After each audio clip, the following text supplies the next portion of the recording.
साथियों, जम्मू कश्मीर के माहौल में कभी ऐसी तस्वीरें और ऐसी खबरें देखने के लिए मेरे ख्याल से अभी तक नजर नहीं आई थी, जो 24 तारीख को म्युनिसिपल कॉरपोरेशन के जर्नल हाउस में देखने को मिली। वहां पर किसी आम व्यक्ति को, जो देश के लिए समर्पित रहता है, देश के प्रधानमंत्री के बताए हुए नक्शे कदम पर चलता है और प्रधानमंत्री के किए हुए कामों की सराहना करता है, लेकिन ना जाने ये बात कब एक पार्षद को खटक गई कि एक सिख व्यक्ति अच्छा काम कर रहा है, उसकी छवि कैसे खराब की जाए, और अचानक से उस वक्त उसको खालिस्तानी संबोधन कर दिया जाता है। जिसके बाद वहां पर हल्ला होता है, शोर शराबा होता है, लेकिन प्रोफेसर युद्धवीर सिंह जो पार्षद हैं, उन्हें ये बात नहीं सुनाई दी, लेकिन उनके हक में वहां पर बैठी महिला पार्षदों ने और बाकी पार्षदों ने उस पार्षद को घेर लिया जिसने उन्हें खालिस्तानी कहा। अब यहां से अंदाजा लगा लीजिए कि 2014 के बाद राजनीति का माहौल और राजनीति में रंगे हुए ऐसे अंधभक्त जिन्हें पार्षद चुना गया है, वो देश का और जम्मू कश्मीर का माहौल खराब करने की कोशिश कैसे कर रहे हैं। मेरे साथ इस वक्त पार्षद युद्धवीर सिंह हैं, प्रोफेसर युद्धवीर सिंह हैं मेरे साथ। उनसे मैं जानना चाहता हूं कि उस दिन क्या हुआ था। सर, बहुत बहुत अगर आप भी चाहते हैं कि आरटीआई इंडिया न्यूज़ आप सबकी आवाज़ इसी प्रकार उठाता रहे तो आरटीआई इंडिया न्यूज़ की आर्थिक सहायता करें। हर माह 99 रुपये दे करके आरटीआई इंडिया न्यूज़ की सपोर्ट करें, ताकि आरटीआई इंडिया न्यूज़ इसी प्रकार आपके मुद्दों को उठा सके और सरकार के कानों तक पहुंचा सके। बहुत स्वागत है। थैंक यू जी, शुक्रिया बहुत बहुत संसार सिंह सर। 24 तारीख के उस दिन जब आप लोग अपने अपने रेजोल्यूशन को लेकर के बात कर रहे थे, तो अचानक से ये खालिस्तान वाला मुद्दा कैसे उठा और कौन सा वो पार्षद था जिसने ये कहा? देखिए, ऐसी तो बात कोई थी नहीं, एक हाउस बड़ा तरीके से चल रहा है।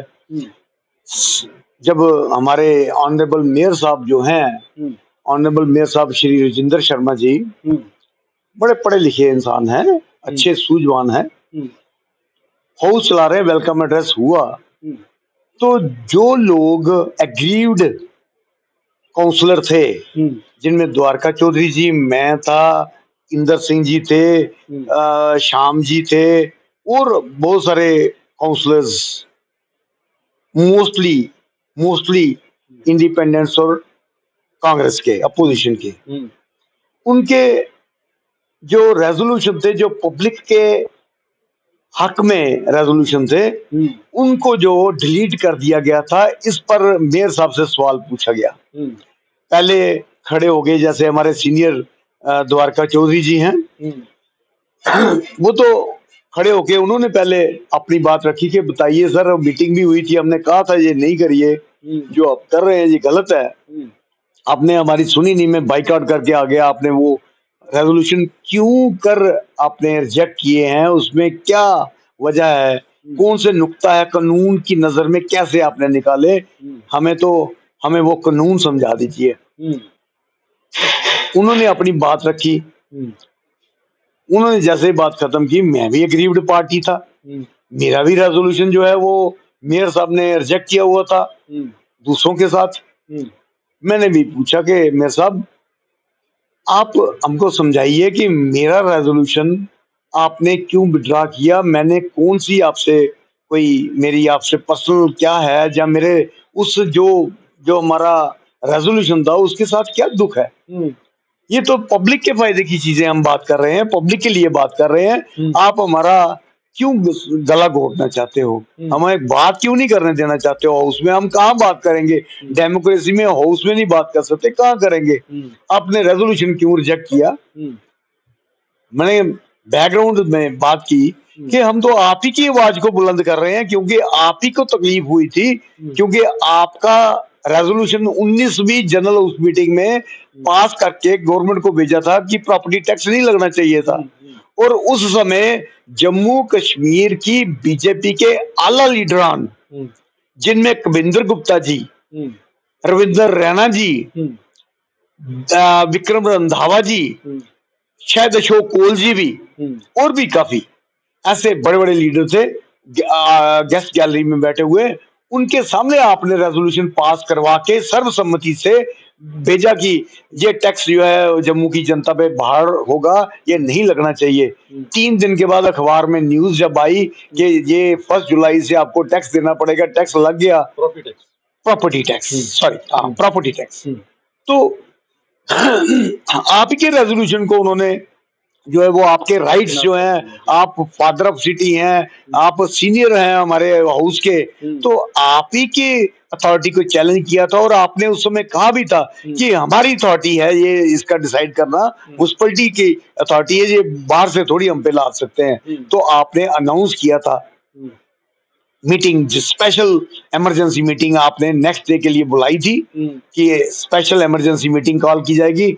और बाद में किस हालात में मैं नहीं जानता, अपने किस हालात में वो मीटिंग जो है 1.5 घंटे 2-3 घंटे के अंदर अंदर एक और ऑर्डर निकलता है जिसमें वो कैंसिल भी कर देते हो स्पेशल जनरल हाउस मीटिंग। वो हमें नहीं मालूम क्या हालत थे। हमने तो ये जो हमारी डेमोक्रेटिक हाउस की जो डेमोक्रेटिक पावरें हैं, हमारे जो राइट्स हैं, उन्हीं का हनन हुआ। ऊपर से हमें ब्यूरोक्रेसी ऑर्डर करती है, जबकि हाउस अभी जिंदा है। अभी 3 महीने के बाद खत्म हो जाएगा, उसके बाद ऑर्डर कर लेते प्रॉपर्टी का। जब हाउस चल रहा है तो फैसला तो हम करेंगे, ये तो हमारी डोमेन है। तो ये प्रॉपर्टी हमारे डेमोक्रेटिक राइट्स का इरोजन हुआ कि नहीं हुआ, हमने इसी को आप ही की बात को स्ट्रेंथन करने के लिए ये रेजोल्यूशन डाला था और पब्लिक के हक में डाला था कि प्रॉपर्टी टैक्स नहीं लगने चाहिए, यही इसी को बात करने के लिए, और आपने उसको रिजेक्ट कर दिया। हमें भी बताइए क्यों। आप पता चला है कि हाउस की मीटिंग में आपने कहा नहीं जी, उसने तो पहले भी कहा था कि ये डेमोक्रेसी का हत्या की जा रही है। तो डेमोक्रेसी की हत्या मैंने किसी मकसद और किसी वजह से कहा था, यूं ही नहीं मेरे मुंह से निकल गया था।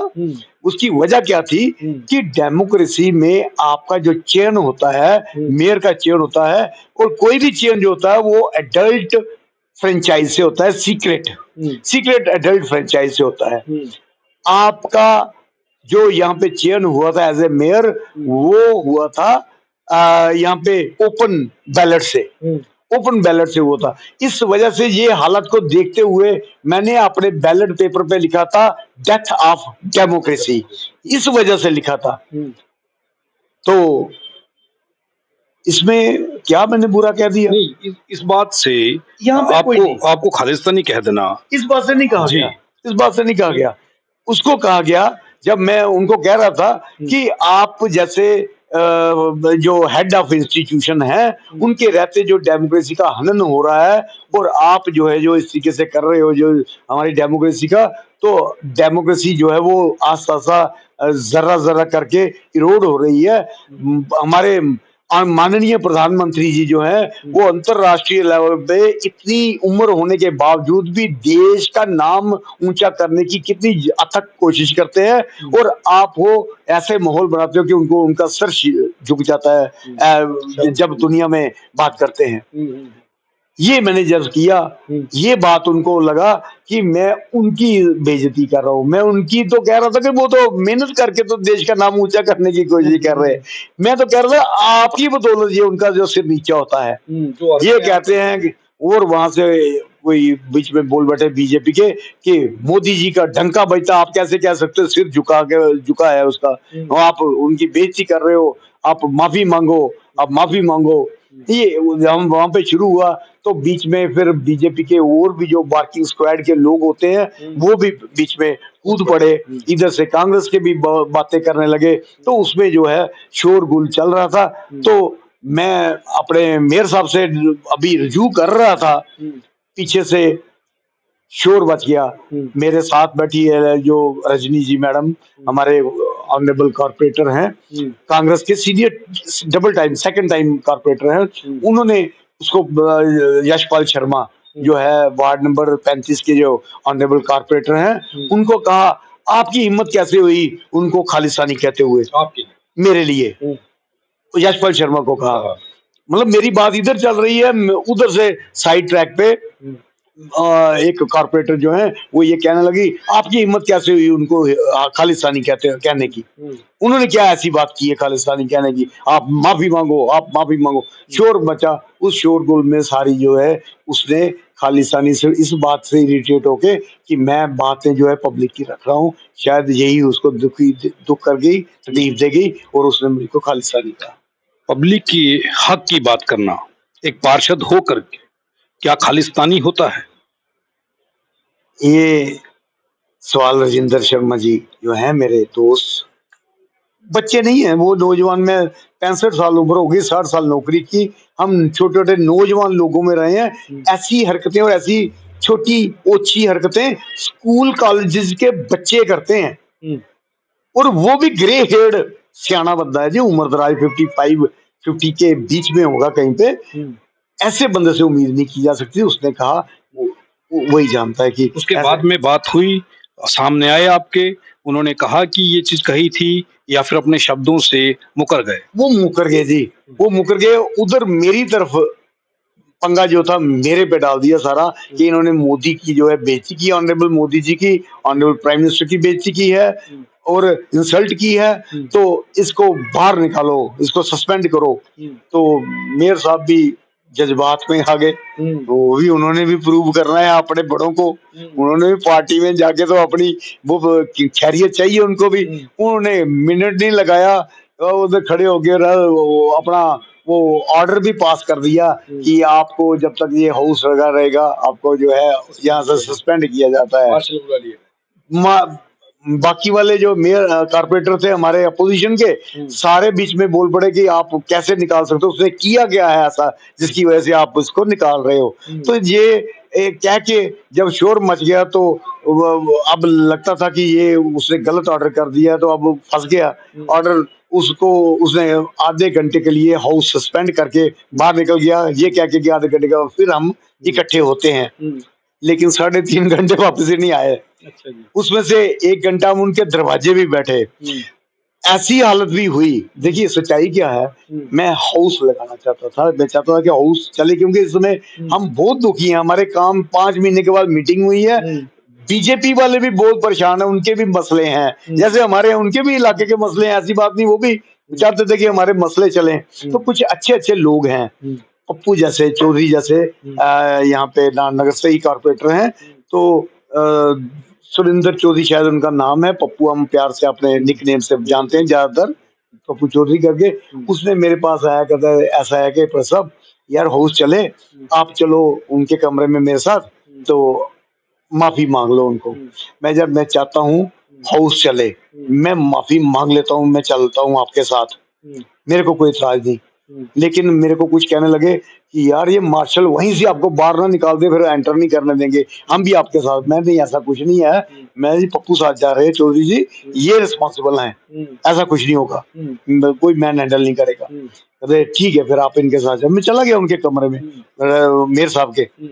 मैं उनके पास 20 मिनट बैठा हूँ, उनके पास नहीं, उनका जो एंटी चैम्बर है जो पीछे, एंटी चैम्बर में उनके साथ, पप्पू के साथ जाके आधा घंटा नहीं 20 मिनट बैठा हूँ। उस 20 मिनट में 15 मिनट चौधरी मेरे पास ही बैठा है, वेट कर रहे थे। वो कहीं पे बिजी थे, किस बार कहीं पे ऑफिस में कोई लोग आए होंगे उनके पास, तो उन्होंने देखा हमको आते हुए, बात हुई कि आते हैं, नहीं आए। 15 मिनट 20 मिनट मैंने फिर चौधरी जी को भेजा, चलो सब जाओ आप पता करो कि कितनी देर बैठना है। तो वो जब गए थे तो 15 मिनट 10 मिनट और हो गए उनको गए, अभी आए नहीं वापस। इतनी देर में मेरे को ना मीडिया की कॉल आ गई कि आप कहाँ हो, आप 10 मिनट नीचे आ सकते हो। मैं आया, आ जाता हूँ।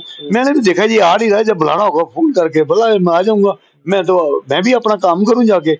मैं मीडिया वालों के पास चला गया, वो तो पीछे से फिर खत्म किया अपना जो काम, तो फिर हाउस में आके बैठ गया। अभी हाउस बंद ही था, चल रहा था वो कोई, और मेयर साहब बाहर नहीं निकल रहे थे, सारे लोग जा रहे थे, फीलर भेजे, भाई आपको कहा है हम हाउस में माफी मांग लेते हैं, आप हाउस तो चलाओ। मैं माफी उसी सूरत में मांगूंगा अगर हाउस चलाओगे तो, अगर हाउस नहीं चलना तो फिर माफी नहीं, फिर मैं बाहर चला जाता हूँ। तो अपोजिशन वाले कहने लगे आपको जाने ही नहीं देना हमने। उन्होंने मेरा रास्ता रोक लिया, बीच में मेरे को घेर लिया, मार्शल्स के साथ धक्का मुक्कियां भी हुई। लेडीज मार्शल, सफाई कर्मचारी जो होते हैं, हमारे छोटे बच्चे हैं छोटे छोटे, लेडीज भी बुला ली, लेडीज को हैंडल करने के लिए जो सफाई वर्कर्स हैं उनको मार्शल बनाया हुआ है। वो आके तो वो खींच के लेडीज को भी मैन हैंडल कर रही हैं। हैरानगी होती है, इतनी मतलब गिरावट आज दिन तक ये 20वीं मीटिंग याद रहेगी संसार सिंह जी, ये 20वीं मीटिंग इतिहास बन गई जी। ये याद रहेगी कि एक इलेक्टेड कारपोरेटर काउंसलर जो है उसकी कितनी बेइज्जती की जा सकती है, एक इलेक्टेड कारपोरेटर जो औरत है उसको कितना नीचे बेइज्जती की जा सकती है। ये एक लेवल सेट कर दिया उन्होंने। अब कोई और देखते हैं, कोई इससे बड़े वाला आएगा और ज्यादा बेइज्जती करने वाला, वो हम उम्मीद कर रहे हैं। बलविंदर सिंह जी का एक वीडियो वायरल हुआ है जिसमें उन्होंने मांग की है कि अगर वो पार्षद माफी नहीं मांगते तो उनके खिलाफ कानूनन कार्रवाई की जाएगी, क्योंकि आपकी छवि को दागदार किया गया है।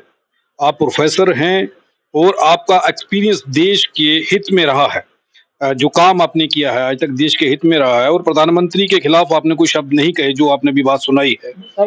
लेकिन बावजूद उसके, अगर उस पार्षद ने ये किया है, उसके बाद में कोई बात हुई है, कोई माफी मांगने की उन्होंने कोई बात, या आपसे कोई संपर्क हुआ उसके बाद? ये सारा जो कुछ हुआ रिकॉर्ड में जो मैंने कहा उसमें कितना मैंने किया, अगर कुछ लफ्ज हम कोई पढ़ के थोड़ी बोल रहे होते हैं, हम कोई टेलीप्रॉम्प्टर से थोड़ी बोल रहे हैं, हमारे पास इतने सिस्टम थोड़ी हैं कि हमसे गलती नहीं हो सकती। मैंने कहा कि यार ये कोई चीज मेरे से गलत निकल भी गई या निकली नहीं है, मेरे को पता है, आई एम श्योर कि ऐसा कुछ भी नहीं है। हमने पूरी उम्र पढ़ाया है, स्टेज में ऐसे गलतियां करने लगे, बच्चे सिर फाड़ देते हैं हमारा, हमने उसी के से पके हुए हैं। लेकिन बच्चे के साथ डील करना अलग चीज है, इनके साथ डील करना और है, वो पढ़े लिखे होते हैं, तो यहाँ पे थोड़ी दिक्कत आ जाती है हमको। अब ये चीज हो गई कि जो मेरे को उन्होंने कहा है, मैं तो आज भी संसार सिंह जी, मैंने सभी से हाथ जोड़ के समय, तो उसने कहा था जी आप कुछ इस पे कुछ एक्शन लेंगे, आपको खालिस्तानी का है। यार क्या एक्शन लिया जाए, क्या एक्शन करना चाहिए? मैं तो आपको उस शख्स को जिसने मेरे को खालिस्तानी बोला, मैं उसको अपने 7 खून मैंने माफ कर दिया उसी समय। मैं सोचता हूँ कि अगर ये चीज, क्योंकि ये बड़ी सेंसिटिव इशू है, हमारे समाज के लोग भड़क जाएं मुश्किल हो जाएगा, उनके समाज के भी हमारा बड़ा हारमोनियस जम्मू रिलेशन चल रहा है, हम बड़े भाई बहनों की तरह, भाई भाई की तरह रह रहे हैं। आज इनकी जो स्ट्रेटजी है वो तो सारी दुनिया में जाहिर है।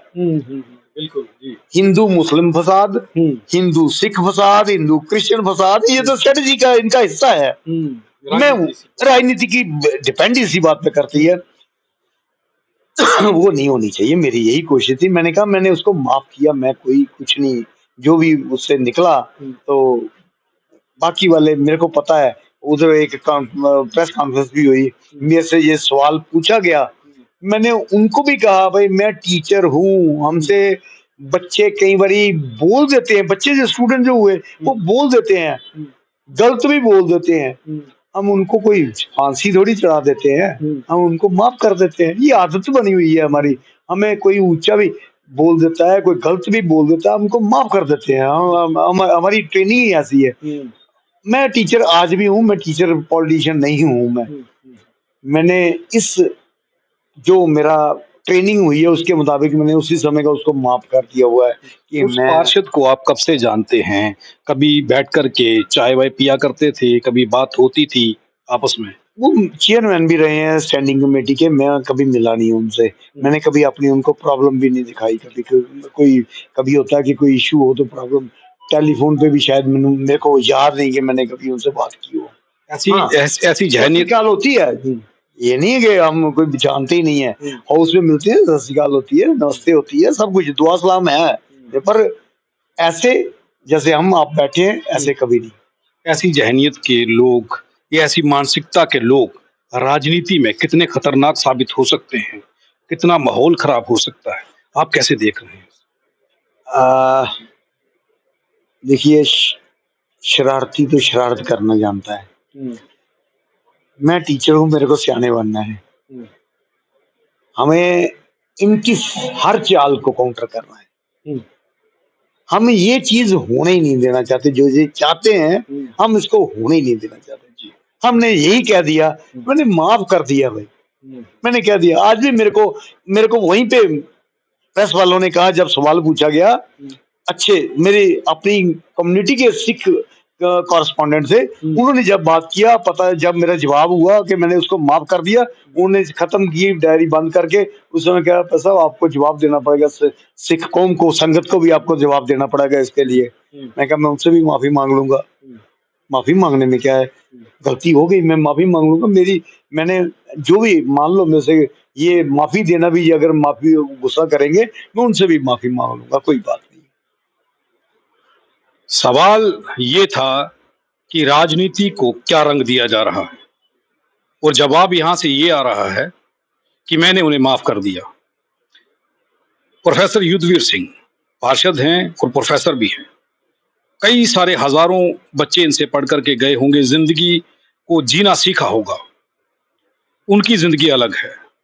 लेकिन ऐसी राजनीति जिसमें मेरे ख्याल से पहली बार उनके ऊपर खालिस्तानी का टैग लगा करके उनकी जिंदगी को धूमिल करने की कोशिश की गई, उनकी ताउम्र की मेहनत को, उनकी छवि को खराब करने का प्रयास किया गया, बावजूद उसके वो उस पार्षद को माफ करने की बात कर रहे हैं। इससे बड़ा दिल नहीं हो सकता।